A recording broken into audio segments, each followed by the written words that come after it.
Mesdames et messieurs, bonsoir et bienvenue à cette émission de On s'en parle. Infirmière, maître de poste, entrepreneur dans le bois de sillage et aujourd'hui, auteur d'un premier roman. Son leitmotiv, croire en ses rêves et faire confiance à la vie. Mesdames et messieurs, maintenant de Laval, l'auteur Madame Claire Bergeron. Madame Bergeron, mes hommages et bonsoir. Bonsoir, Gabriel, ça va bien? Ça fait tellement plaisir. On avait, c'est parce qu'il faut avertir les gens un peu que c'est une connaissance, Madame Bergeron, une connaissance de Macamic. Puis, on s'est un peu perdu de vue et tout à coup, un beau livre qui sort.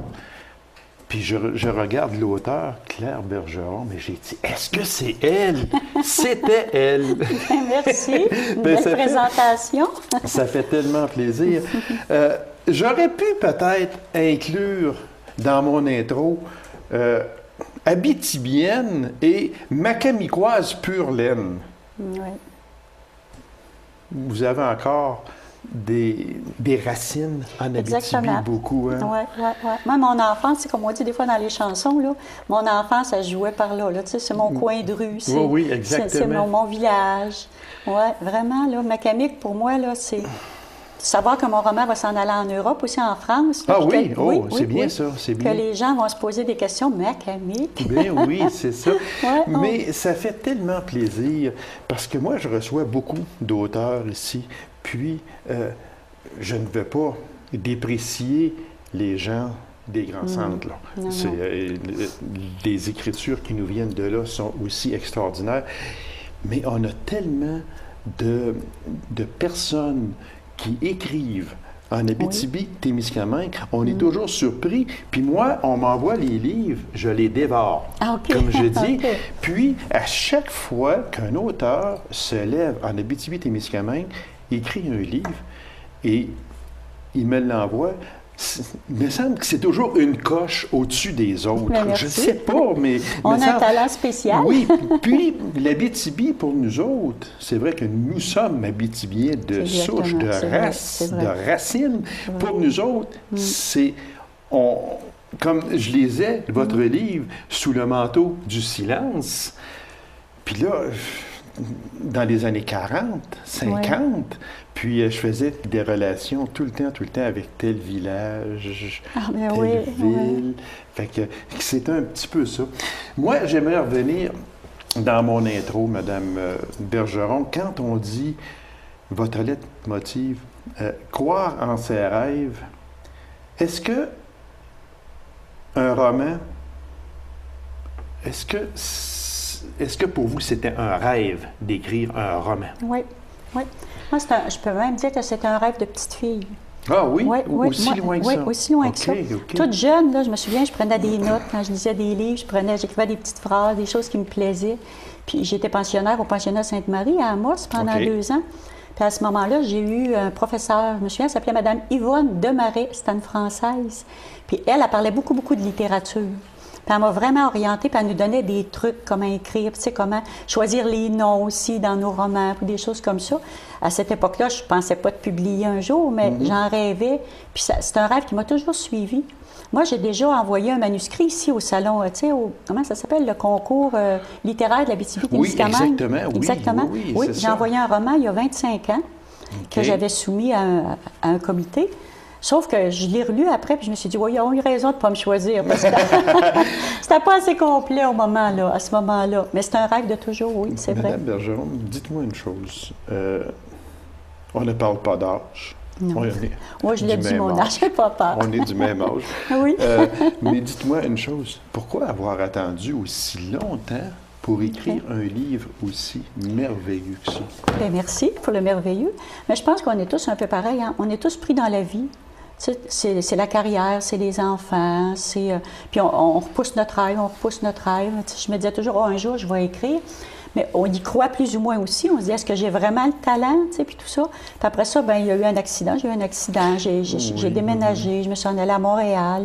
Les enfants étaient aux études. Puis après ça, là, il faut que tu t'investisses dans ta carrière. La vie était trop vite La vie est très vite. Pour écrire, parce que pour écrire, il faut être dans le calme. Il faut pas avoir... Les histoires étaient déjà là, par exemple. Oui, les histoires, là, oui, je les avais déjà. On va en venir tantôt parce que moi, j'ai toujours demandé aux auteurs de romans si le roman traite de la science-fiction, traite du fictif, traite de l'irréel ou traite du réel. On va en venir tantôt. Okay. Vous allez me répondre à ça. Mais j'aimerais qu'on fasse juste une petite rétrospective de votre enfance, de vos études, de votre travail. Là, on va commencer jusqu'à temps que vous vous en alliez dans le bout de Montréal, à Laval. Okay. Alors, très vitement, là, juste pour situer les gens un peu. Ben, moi, c'est ça, je suis née à Macamic, on l'a dit. J'ai étudié, j'ai fait mes petites études ici à Macamic. Ensuite, je suis allée pensionnaire à Amos pendant 2 ans. Puis c'est là que j'avais rencontré Mme Desmarais qui m'avait inspirée. Ensuite, j'ai beaucoup aimé la peinture aussi. J'allais à Amos parce que j'aimais la peinture. Je faisais de la peinture. Ensuite, je suis allée faire mon cours d'infirmière à Québec, à Saint-François-d'Assise. Comme l'héroïne de mon roman, d'ailleurs, qui fait son cours d'infirmière à Saint-François-d'Assise. Qui était à Limoilou et qui est encore à Limoilou, dont mon fils reste juste à 2 rues là. Exactement. Exactement. Donc, c'est dans un coin où l'on connaît. Oui, exactement, aussi, très bien, oui. Puis à cette époque-là, quand on était jeunes, nous, les filles, il n'y avait pas beaucoup de professions qui nous étaient offertes. Hein? C'était soit secrétaire, soit professeur ou soit infirmière. C'est vrai. C'est vrai, hein? On s'en tenait à 3. On s'en tenait à ça. Puis aujourd'hui, je suis contente que ça ait changé. Je pense que ça paraît un peu dans mon livre aussi. Là. Oui, beaucoup. Ça frôle la thèse un peu. Là, oui, exactement, oui. Mais tu sais, c'est ça. Là, que moi, je voulais vraiment ouvrir toutes les possibilités aux femmes. Mais comme à cette époque-là, il y avait ça, mais j'ai choisi infirmière. Puis comme j'aimais beaucoup l'Abitibi, puis qu'à cette époque-là aussi, je suis revenue travailler au sanatorium à Macamic, qui s'appelait le sanatorium à l'époque. Qui s'appelait à ce moment-là, oui. Où on traitait la tuberculose, etc. Oui, il y en avait encore d'ailleurs à l'époque. Oui, il y avait encore de la tuberculose, oui. Puis c'est là que j'ai rencontré le docteur Balthazar, une personne qui a inspiré aussi certains personnages de mon roman. Puis, voilà, c'est fait que là, mon enfant, c'est à peu près ça. Mais une belle famille aussi. On était une famille de 7 enfants. C'est une famille heureuse, des parents, généreux. Oui, que j'ai bien connu. Oui, c'est vrai. Hein? Que j'ai bien connu, un couple vraiment très charmant. Oui. On dit, Mme Bergeron, que dans un roman, même si c'est un conte fictif, on dit que l'auteur y met souvent de son vécu personnel. Est-ce que c'est le cas dans Sous le manteau du silence? Oui, je dirais que côté, si je veux m'attacher à moi personnellement, mais je dirais que mon héroïne, elle a mon caractère. C'est une personne qui a beaucoup de caractère, c'est une personne qui a une certaine fragilité aussi, puis c'est une personne qui était à la recherche d'autonomie dans les années 40. Mais par contre, si je veux me situer dans le temps, bien, ma mère était une résidente de Québec, puis elle est venue enseigner en Abitibi, puis elle est arrivée exactement comme mon héroïne en 1941 pour enseigner. Fait qu'à ce moment-là, bien, elle arrive comme infirmière, mais c'est les souvenirs de ma mère là, que je raconte dans son arrivée, quand elle arrive, le train qui pleut. Oui, exactement. C'est toutes ces choses-là. Là. Ça, c'est ma mère qui me contait ça. Puis il y a beaucoup de souvenirs de mes parents dans le roman. Là. C'est d'eux autres que je me suis inspirée. C'est pour ça surtout. Que moi, quand j'ai lu, parce que je suis abitibien de souche et de racines. Et d'amour. Et d'amour, exactement. Et puis, je faisais ça, elle doit peut-être écrire que c'est telle chose, comme vous parlez des noms de villages aussi, qui ont changé justement un peu. Puis comme le village principal, j'ai changé les noms parce qu'on aime toujours mieux ça. Oui, exactement, c'est ça, oui. Dans votre livre, vous donnez beaucoup de place, parce qu'on ne peut pas, là, on ne veut pas donner le punch. On ne le donnera pas parce qu'il est en vente dans toute bonne librairie, un peu partout, mais seulement que... Juste me dire, on va juste frôler, on va aller sur le dessus, comme on dit. Là. On n'ira pas gratter en dessous. Non, il n'y aura pas jusqu'à l'intrigue. On va laisser, c'est ça. On va laisser les gens découvrir. Exactement, parce qu'une chose que je dois vous dire, mesdames et messieurs, c'est que dans ce livre-là, le suspense, on le trouve à la fin. Complètement. Puis on se demande, et puis l'auteur m'a justement confié tantôt, avant l'émission, qu'elle a pris presque 2 mois avant de mettre une finale à ça. Oui. J'avais toute mon histoire, je savais exactement où je m'en allais. Sauf ta grande finale. Non, c'est ça. Je ne résolvais pas le suspense. Exactement. Puis c'était une nuit en dormant, je me suis dit, oh mon Dieu, j'ai dit, je l'ai trouvé. Fait que vous l'avez bien trouvé parce qu'il est vraiment bien caché jusqu'à la fin. C'est ce que le lectorat me dit. Exactement. Dans votre livre, vous donnez beaucoup de place à Héloïse Marie. Est-ce qu'elle a déjà existé? Ou bien non, si c'est vraiment je dirais que le fin fond du drame, le drame principal de l'histoire, c'est quelque chose qui a réellement existé. mais il y a très longtemps, là, ça fait plus de 65 ans là, que cette chose-là s'est réellement produite. C'est quelque chose qui est arrivé à l'époque de ma naissance, dans les jours même où je suis née, moi. C'est quelque chose que mes parents me racontaient, puis que j'ai toujours gardé. Puis moi, c'est quelque chose qui m'impressionnait énormément. Puis je me disais, si un jour j'écris, là, puis ça faisait partie des histoires qui me trottaient dans la tête. Puis c'est pour ça que j'ai basé tout mon roman sur ce fait-là, que lui est réel, en fait, là, qui s'est réellement passé. OK. Ouais. Vous faites très souvent allusion à la religion dans votre livre. Moi, si je vous demandais ce que vous pensez de la religion, on va aller dans les années 50. On a commencé un peu, là, nous autres, là, vers la fin des années 50 et les années 60. C'était quoi la religion pour vous dans ce temps-là? Ben, c'est un peu ça, le titre de mon roman. C'est un peu ça que je voulais pas dénoncer, mais je voulais en parler. Qu'à une certaine époque, le clergé avait tous les pouvoirs, tous les droits, aucune supervision. Automatiquement, n'importe quel organisme qui va avoir tous les pouvoirs puis tous les droits, il va se produire des abus. Puis, c'est ce que c'est qui se produisait avec le clergé très, très souvent. Puis, ça se parlait dans les cuisines, ça se parlait dans les maisons, mais on n'en entendait jamais parler sur la place publique, étant donné qu'il y avait tous les pouvoirs, puis il pouvait envoyer le monde en enfer n'importe quel temps. Il régnait avec un monde de peur, puis un monde que moi, je me souviens d'avoir vécu, puis je me souviens d'avoir eu peur, puis je me souviens à quel point c'est important. Puis quand la religion a changé dans les années 60-70, bien, moi, j'ai trouvé que c'était un bien, parce que maintenant, si on va vers la religion, si on est croyant, mais on croit pour quelque chose, on ne croit pas par peur. Parce que ce changement-là a commencé à être effectué après Vatican II, le Concile Vatican II, qui en est venu à changer beaucoup de lois, entre parenthèses, dans l'Église. Mais vous avez bien raison, et j'aimerais revenir sur ça, que au début du 20e siècle surtout, et tout le 20e siècle, l'Église en menait large et pas à peu près. Exactement. Et vous en parlez aussi dans votre livre. C'était le curé qui menait la paroisse, tout simplement. Qui menait la paroisse. Puis, tu sais, comme moi, mon héroïne, c'est une infirmière, mais le curé essayait de s'imposer aussi parce que, tu sais, lui, là, il supervisait vraiment tout, même si le médecin qui l'avait reçu lui avait dit, écoute, toi, c'est les corps que tu t'occupes, lui, il s'occupe des âmes. C'est ça, exactement. Mais n'empêche que, autant elle s'occupait pas des âmes, bien lui, par contre, il essayait de superviser. Puis c'était comme ça. Le curé de la paroisse, à l'époque, il y a une petite anecdote dans le roman, d'ailleurs, qu'une infirmière raconte qu'elle s'est fait sortir de l'église parce qu'elle était en pantalon. Exactement. Bon, bien, moi, ça m'est arrivé à moi personnellement, ça. Je me suis fait sortir de l'église. Ah oui? Oui. À Macamique? À Macamique? Oui? Oui, alors monsieur. Là, on nommera pas de nom, mais seulement que c'est dans les années quoi? C'était, disons, je devais avoir à peu près 13 ou 14 ans, puis j'avais un beau pantalon de tweed. Là, tu sais, ça commençait, les femmes à porter des pantalons. Puis je revenais du village, puis je m'en allais vers chez moi sur la 10e avenue. Puis j'ai remarqué qu'il y avait un office à l'église. Je me suis dit, tiens, regarde, c'était la semaine sainte, je vais rentrer, puis je vais aller prier. Je rentre dans l'église, je m'installe dans le dernier banc en arrière. Puis là, M. le curé arrive derrière moi, puis il me donne des tapes sur les épaules, il dit, va t'habiller comme du monde, puis tu reviendras. C'est pour ça que j'en ai noté dans mon roman. C'est juste pour dire à quel point c'est ça. Il y avait alors là, on parle début des années 60. Moi, je suis née, c'est ça. Fait que, c'est ça, dans les années 60, au début des années 60. Fin 50, début 60. Qui était curé à Macamique, on le nomme. Non, mais c'est une petite anecdote bien légère. Mais quand même, c'est que ça reflète très bien. Exactement. Parce que ça, vous allez dire que c'est pas plus grave que ça, en ce sens que c'est léger, mais sauf que ça se passe des choses le manteau dans du silence quand même. Exactement, parce que dans le roman Sous le manteau du silence, on va beaucoup plus loin que ça. Oui.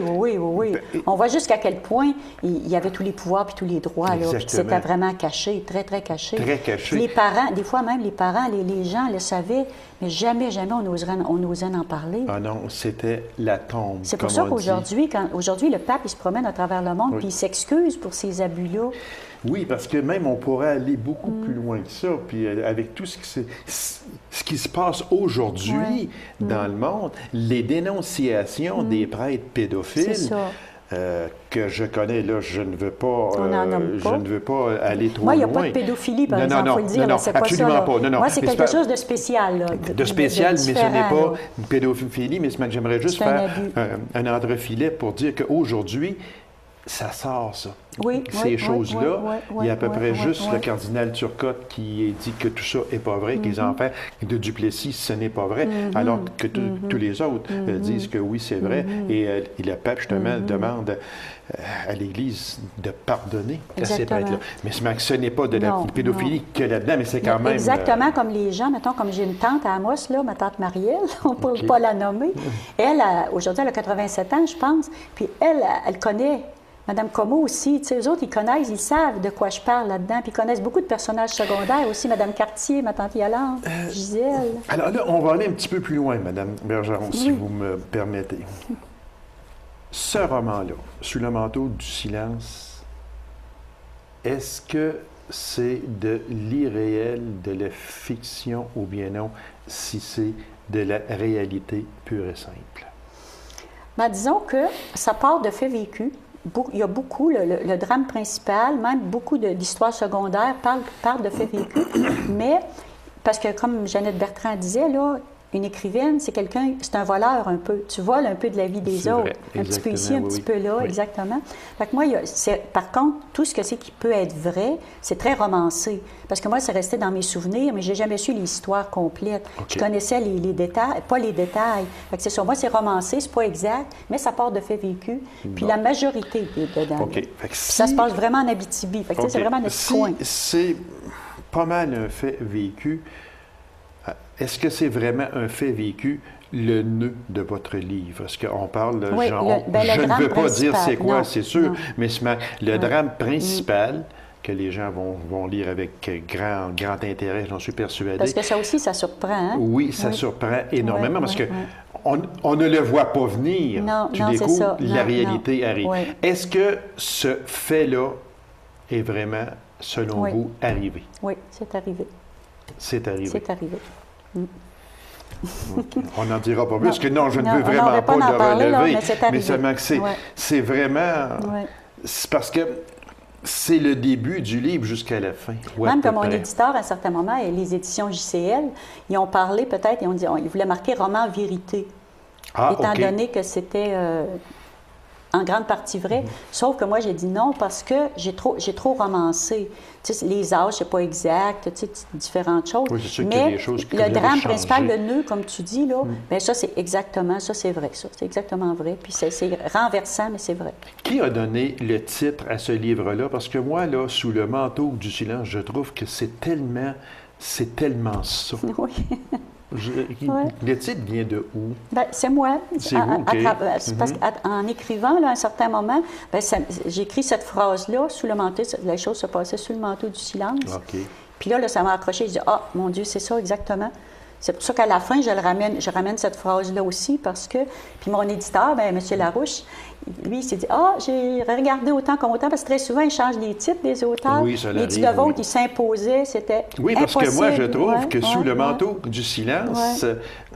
Je vois difficilement donner un autre titre à ça. C'est ce qu'il a dit, lui, ici. Il dit, j'ai cherché. C'est pas parce que j'ai pas cherché. Mais il dit non, c'était le titre. Mesdames et messieurs, là, lisez-le parce que c'est vraiment bien fait. On va juste le montrer un peu là, à l'écran, mais c'est ça, sous le signe, sous le manteau du silence. Alors, on vous le recommande beaucoup. Puis c'est écrit d'une auteure. Puis pour les gens de la région, c'est vraiment ici, là. Tu sais, c'est Macamique, Côtier, Amos. Exactement.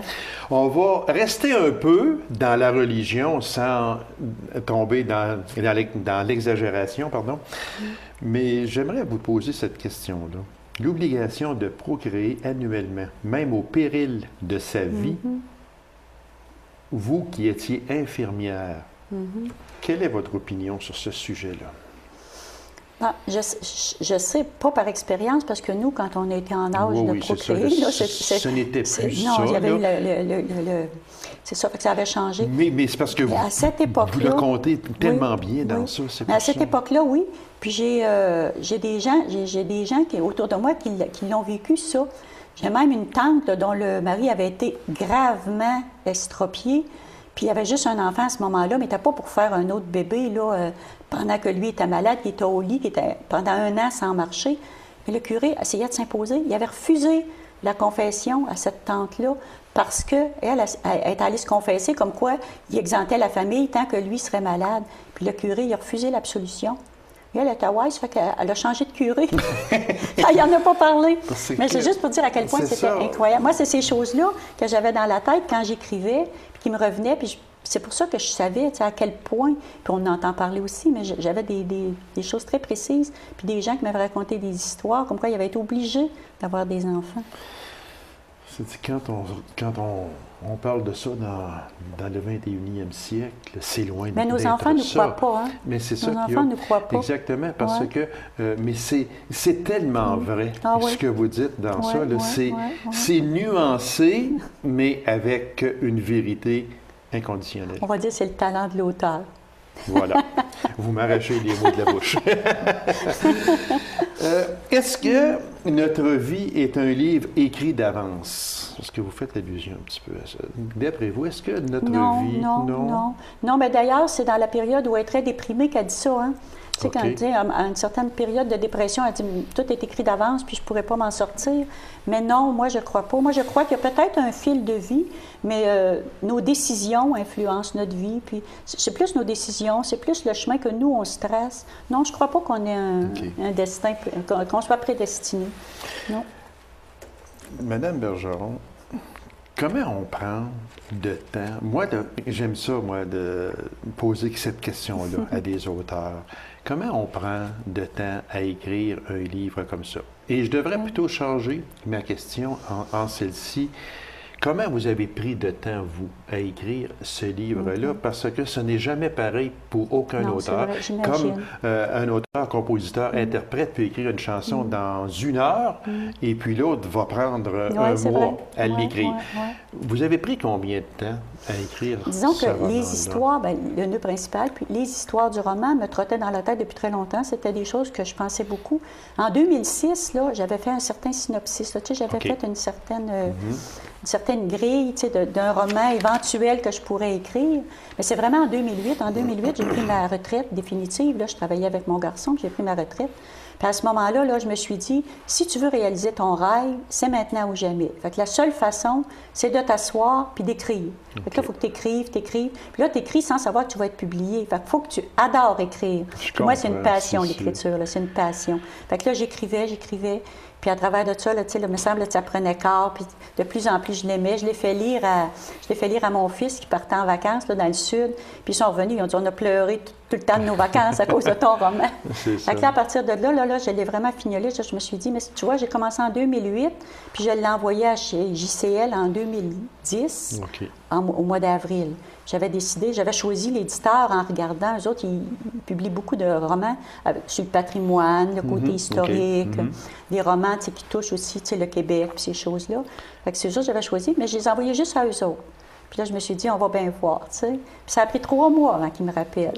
Puis quand M. Larouche, en personne, m'a rappelé, il m'avait laissé un message, là, je me suis dit, si c'est le président lui-même... c'est le président, oui, M. Larouche? Oui, c'est ça. Alors, quand le président prend le téléphone et appelle une auteure, là, ça devient... Là, je savais que j'étais... Là, je me doutais que j'étais publiée. C'est ça, exactement. Mais après qu'il me l'a eu confirmé, là, j'étais une semaine sans dormir. Parce que là, tu vois là, que ton rêve, là, il se réalise. Il se réalise, exactement, c'est ça. Mais un deuxième roman, là, va prendre probablement moins de temps. D'ailleurs, j'en termine un autre, là. Ça va prendre moins de temps parce que là, tu t'en vas avec... Tu sais, là, tu es reconnu comme auteur. C'est ça, exactement. Tu as un éditeur puis vous aussi. savez c'est quoi. Puis je sais c'est quoi.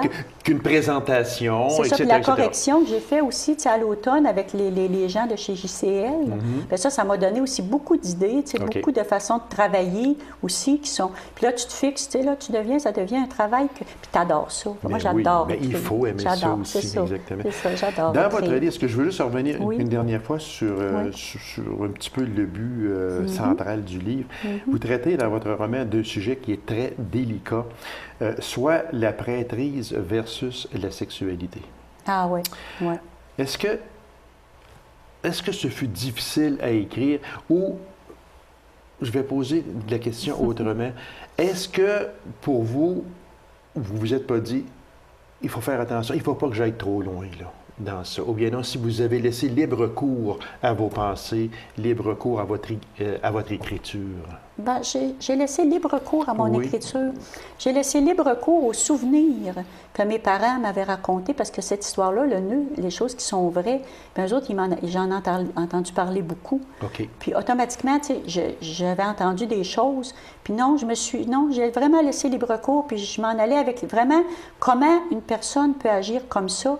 Puis je ressentais les émotions. Un auteur ressent les émotions. Hein? Tu sais, les choses tristes dans mon roman, là, ça m'est arrivé de pleurer en écrivant, là, puis en me relisant. Bien, laissez-moi vous dire que lorsque l'on parcourt votre livre, il y a des chapitres, il y a des paragraphes qui attire un peu les larmes, oui, parce que quand encore là, on ne dévoile rien, mais quand on arrive puis qu'on lit, on se dit, mais mon Dieu Seigneur, puis connaissant un peu l'auteur, moi je vous connaissais, connaissant un peu l'auteur, c'est là que je me suis dit, est-ce que c'est uniquement fiction ou réalité? Mais selon votre écriture, selon vos chapitres, moi, dans mon fort intérieur, j'ai dit, Madame Bergeron, elle écrit certainement quelque chose qui s'est passé. Oui. Oui, j'avais beaucoup d'émotions pour des choses, disons que c'est pas moi qui ai vécu, là, qui sont passées beaucoup avant, même avant ma naissance, puis dans cette période-là. Mais je pense aussi, rendu à un certain âge, c'est plus facile de se mettre dans les émotions des gens. Hein. Tu sais, quand on a vécu, beaucoup d'émotions, là. Puis tu sais, à ce moment-là, c'est plus facile de t'intégrer aux émotions des gens. Parlez-moi, Madame Bergeron, très brièvement, parce que je ne veux pas revenir trop sur ça, parce que ça doit être sûrement des souvenirs douloureux, mais parlez-moi de votre accident, parce que vous avez eu un très gros accident. Oui, un très, très gros accident d'auto. Au moment, tu sais, c'est toujours difficile, une période de divorce, puis une période de réinstallation. Moi, je suis partie vers Montréal, puis tout ça. Puis une fois, j'étais très bien installée, là, j'avais un bon emploi, acheté une maison, mes enfants vivaient avec moi, la vie était belle. Puis tout à coup, un beau soir d'été, le 30 juillet 1997, un accident d'automobile. J'ai eu la main droite complètement sectionnée, la main pendait au bout du bras. Puis si je n'avais pas eu mes connaissances d'infirmière, bien, je pense que je serais morte là. Parce que c'est moi, malgré aussi que j'avais tout le visage fracturé, ça gonflait, là, puis c'était tout défait, tout le tour de l'œil, c'était des fractures finalement. Mais là, j'ai eu l'instinct de serrer mon bras parce que là, j'avais une hémorragie radiale comme de raison. Puis c'est ce qui m'a sauvé la vie. Puis j'étais à quelques minutes de mon hôpital où je travaillais. Fait que j'ai été soignée par mes confrères, mes consoeurs. Fait que ça a été bien, ça. Mais non, c'était une période difficile. Regardez, j'en parle encore avec émotion. Là. Ça a été très difficile. Que je ne veux pas aller trop loin, mais juste... C'est parce que je ne comprenais pas pourquoi je m'étais sortie de choses tellement difficiles. Puis que tout allait bien, là. Puis que tout à coup, cet autre drame-là. Mais par contre, avec le temps, comme n'importe quoi dans la vie, on voit qu'il y a toujours un côté positif à quelque chose. Mon Dieu, que le temps passe vite, Madame. Environ, dans une minute seulement, comment vous voyez la place des femmes aujourd'hui dans la société? Est-ce qu'elles prennent de plus en plus leur place et leur place à eux autres? Alors moi, aujourd'hui, je trouve ça merveilleux. Là. Quand je vois ma belle-fille qui ont des maîtrises, puis non, aujourd'hui, là, je suis vraiment fière. Puis je sais que nous, les femmes de ma génération, là, comme ton épouse, moi, tout ça, on a beaucoup travaillé, on a beaucoup concouru à ça. Puis aujourd'hui, je suis très fière de la place des femmes. Puis celles-là qui veulent aussi encore aujourd'hui rester à la maison, bien, c'est excellent aussi parce que c'est le choix. Tandis qu'à l'époque, on ne l'avait pas. Exactement.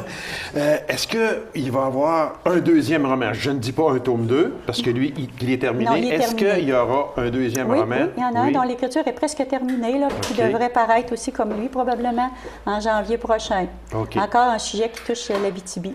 Oui, parce que c'est ça que je voulais vous dire. Si vous en écrivez un autre, restez dans l'Abitibi, parce qu'il s'est passé tellement de choses en Abitibi. Oui, c'est vrai, oh mon Dieu. Puis l'Abitibi est quand même jeune, même si on commence à fêter les centièmes anniversaires de villes et de villages aujourd'hui, à Amos bientôt, etc.